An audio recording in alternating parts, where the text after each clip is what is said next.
মুরগি নাকি অনেকেই খেতে চায় না, কিন্তু আমার কাছে খুবই ভালো লাগে। এটা যেভাবে রান্না করুক, এভাবে রান্না করলে তো আমার কাছে খুবই ভালো লাগে। আজকে তোমাদের সাথে আমার বাড়িতে যেভাবে রান্না করে তাই আজকে শেয়ার করব।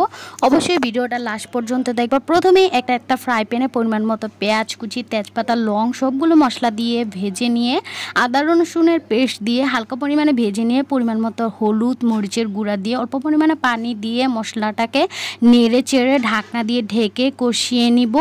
কষিয়ে নেওয়া হয়ে গেলে মাংসগুলোকে দিয়ে দেব। মাংসগুলোকে মশলার সাথে ভালোভাবে নেড়ে চেড়ে মিশিয়ে আর এখানে প্রায় 80% মতো আমি কষিয়ে নেব। তারপর ঢাকনা দিয়ে ঢেকে 90% মতো কষিয়ে নেব।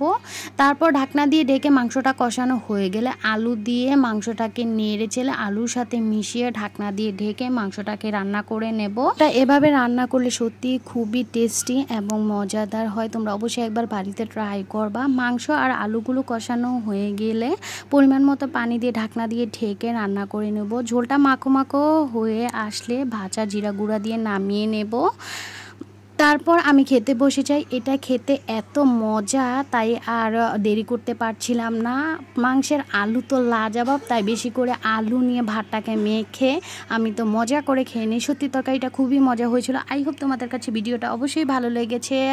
পরবর্তী ভিডিওর জন্য অপেক্ষায় থাকবা। আর আজকে আমার রান্নার ভিডিওটা তোমাদের কাছে কেমন লেগেছে অবশ্যই কমেন্টে জানাবা। আজকের মতো এখানেই শেষ করছি। আল্লাহ হাফেজ।